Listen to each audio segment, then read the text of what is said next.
You heard me right. It's Saturday Night's All Right, not all tight. We like to loosen tongues on this show and expect some convo banter. This is the second edition of our podcast for Elton John Radio. On this show, we want to, connect with everyone on the Elton John storyboard, and that includes, of course, the fans, without whom there would be no Elton John. Today's guest is someone whom I've known for about 20 years, and he is a singer, songwriter, whose new album is out on the 1st of November. And he's had some very interesting string arrangements and mixing on this particular album, handled by some absolute giants in Elton John's world. Now, he joins us from the side of the highway somewhere in the United States. Well, now, can we have a very warm and genuine applause, please, for our guest today? It is David Scott Crawford.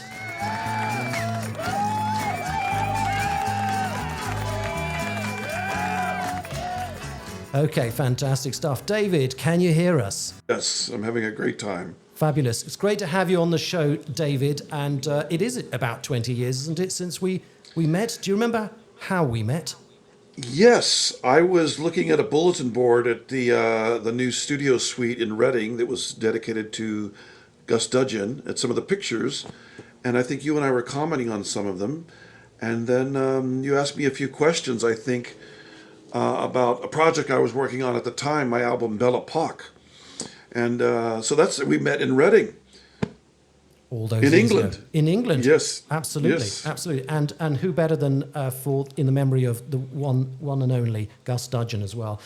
Now that was indeed 20 years ago, and I've sort of followed you on and off over those years, but we haven't really spoken at all, have we, in that time? So it's really a great pleasure to have you on the show like this.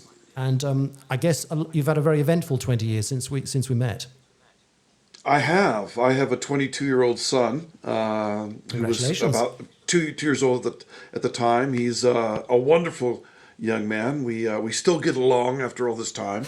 And it's been very eventful. Yes, I released an album in 2006, and I've got a new album coming out. And it's a pleasure to be here. Thank you for inviting me to do this, George. No, it's an absolute pleasure. So let's get to the music. But before we do, I guess we've got to ask you this. You've been an Elton John fan for a fair few years. What song got you hooked, and has Elton's style of music influenced your own songwriting? The song that got me hooked was I was riding in New Orleans in the backseat of a car with my family, and the radio was on, and there was this song called Don't Let the Sun Go Down on Me, 1974, driving past the Superdome in New Orleans, and I was like, who is that? And I had already heard of Elton John when I was living in Libya, Tripoli, Libya.